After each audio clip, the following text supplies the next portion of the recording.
that was entertaining, wasn't it? We got there in the end. Man United 3, West Ham United 1. I said we wouldn't lose. I was adamant we wouldn't lose in the car on the way up. If you would have asked me in a 70-odd minute or so how confident I was then maybe not. But I was adamant we wasn't going to lose. And we dug in, but I've got to start a Viva Garnacho. I've got to start a Viva Garnacho. Obviously, I'll break down the game and talk about what happened and the changes that were made, etc., etc. But this kid, he's a kid who has broken into the first team, was held back by Erik ten Hag for issues around, being late, etc., etc. Had a slow start. He's had a quick rise, and I think Ten Hag has got the balance of him absolutely perfect now, of when to play him, when to take him off, when to leave him on, when to start him, when to bring him on as a sub.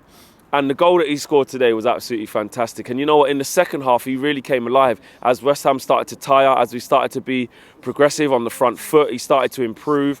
And he's just a young kid. Sometimes he's got criticism and stuff like that. And he had to why? Why? He's continually sitting people down because the kid's good. Like, the kid's good. It's as simple as that. You don't do what he just done if you're not a good player, especially when he's only 18. He's going to have inconsistencies. He's going to have times where he may be frustrating. He's going to have times where he's easy to mark, easy to read, gets pushed off the ball physically. All these things are going to happen with Alejandro Garnacho, but he's also going to have moments like that. And to have moments like that when you're that young, at the theatre of dreams as well, when the comeback is on in Fergie time / Ten Hag time, that takes character, that takes mentality, and that takes ability. You don't do what he's done this season, coming off the bench against Fulham, getting the win, coming off the bench against Leeds and securing the game, coming off the bench against Man City and getting an assist. You don't do those things away at Real Sociedad, getting the first goal when we needed a second, but he got the first one with a through ball from Ronaldo at the time. You don't do these things at this young age and be able to play with these players if you're not a good player. You don't play for Erik ten Hag if you're not a good player. So massive plaudits to him. I really think he deserved that because he just kept going and going and got his reward. But onto the game though, and you know what? I don't blame Erik ten Hag for the changes that he made. At the end of the day, we've got a squad. We've got a fairly big squad. And you have to use it. After all the energy expended in the Carabao Cup final, the 2 legs against Barcelona and the Leicester game, it's game after game after game. We can't keep playing the same team. He said that Fred was a doubt, who came on the squad, by the way. He said that Luke Shaw was a doubt, who wasn't in the squad. Sancho wasn't in the squad. I think he said there was a bit of an illness there. Again, I'm not really sure what's happened there. And Rashi needed a rest as well. We have to rotate. But when you saw the team sheet and you saw the likes of Lindelof, Maguire, McTominay, and then, what's his face, Malacia coming in, you were thinking, you know what, maybe we can be a little bit off it. And that's just what it was. The drop-off in quality from the players who are in their groove, who have been playing week in, week out, and just the quality that those players are. You're talking about players like Varane, the Ghost of Rafe, the Phantom, Martinez. You're talking about Casemiro, who actually had to be brought on at half-time. You're talking about Luke Shaw. They've been our best players this season, alongside Marcus Rashford, who, again, didn't start the game. So I don't blame Ten Hag for making the changes, but that hurt us. It did, and because we couldn't get going. The passing wasn't fluid, the intensity wasn't there. I understand that these players aren't always going to play in their best vein of form, but midfield, I think it was difficult for Sabitzer and McTominay. You talk about Sabitzer and Casemiro, who haven't really played together. Neither have Sabitzer and McTominay, so that was a new midfield pivot, and it just wasn't working. We had no control over the game. I actually thought we started all right. First 5-10 minutes, Garnacho has a shot.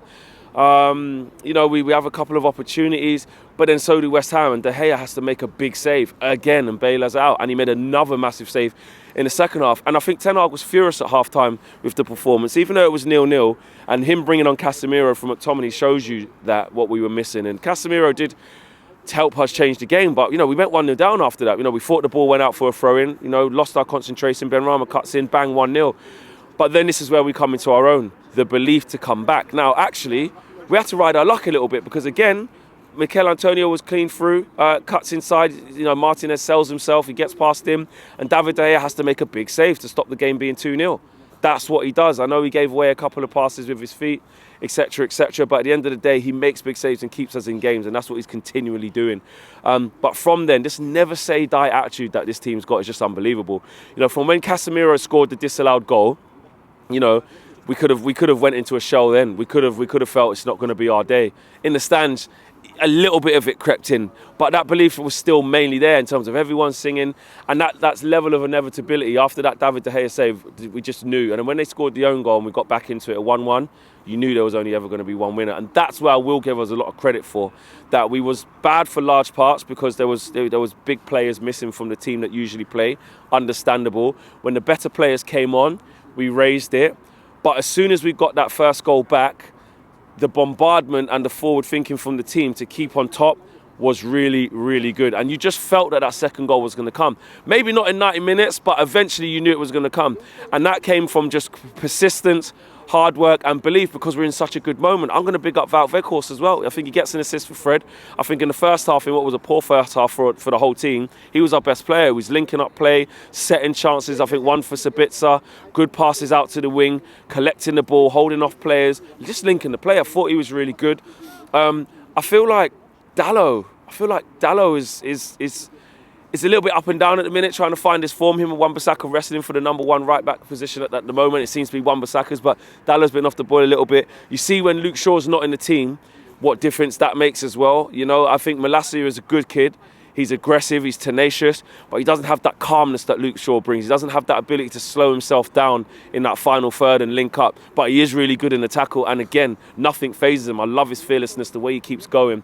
So he kind of made up for it. But in terms of having Maguire and Lindelof there, it was so evident. It was so evident, and it's not to knock these players. I'm just discussing the difference between Varane and Martinez. It was so different it's a big difference in the way we moved the ball across the back. You know, Maguire would take 1, 2, 3 touches, quite laboured, come to Lindelof. Lindelof is composed on the ball. I don't think he had a bad game, but again, maybe take a little bit too long. And Malacia's not the same as Luke Shaw. So having those three come into that back four just massively changed the dynamic. And then when you put Scott McTominay in front of that in a pivot with Sabitzer, who he hasn't played, from Casemiro and Fred, it did stifle us. But I get it. You know, Ten Hag has to rotate these guys. You can't keep playing every game. The main thing is getting the win. And in the end, we've ended up winning 3-1 because the substitutes have worked again. Ten Hag, not happy, half-time, bang, Casemiro, you're in. Casemiro probably wanted the night off, probably thought, lads, just let me just chill, please, give me a night off. And he went, all right, cool. And he almost got us back in front. He was unlucky to be offside. But that galvanised everyone. His impact galvanised everyone. He gave away a couple of sloppy passes. He did. But after that, again, in the ascendancy, just his forward passing, getting the balls in the pockets, that allowed Bruno to be freed up. He went to the right-hand side and started becoming more involved in the game when Weghorst dropped to the 10. Rashi comes into the number 9. Didn't have his best game, could have scored near the end, but his mere presence of being there and making runs in behind just helped the team function better because the better players were on the pitch. So listen, it's Fulham at home. You know, it's trophy season. We don't talk about the Carabao Cup anymore. That's there in the bag. Ten Hag left it in the press conference room. He almost forgot about it. He said, I've won it. I'm on to the next. And we've got a home draw here against Fulham. Tottenham have gone out of the cup as well. And that was the main thing. I'm glad that there was another cup competition for us today. And look, we've won it. Roll on Liverpool now, another massive one. Can we make it that clean sweep? That would just top off a perfect month. Well, I know we're into a different month now, but a perfect couple of weeks. 2 strong games against Barcelona, a cup final, through to the next round of this, and then just go and make it even sweeter and cap it off by beating Liverpool, because we owe them one. You know, I don't want to let them off the hook. They're not a very good team right now. They can't defend. Their midfield's poor, but it's Anfield and they can raise it, and we have to be aware of that. But we owe them one. We owe them 2. We gave them 1 already this season at home, and I really want. We haven't won at Anfield since Onefield, since One scored that bicycle kick, you know, under LVG. So we haven't won there in an awfully long time, and we're really due a win there. So roll on that game. My man of the match, it's got to be Garnacho because of the impact that he had. But do you know what? I'm going to shout out Big Wout Weghorst, man. I think actually the work he's doing actually isn't going unnoticed anymore. We're all starting to see it. We're all seeing it. And he's been absolutely brilliant. So yeah, honorary mention to Wout Weghorst and Casemiro, of course. But the man of the match has to be Viva Garnacho. Peace.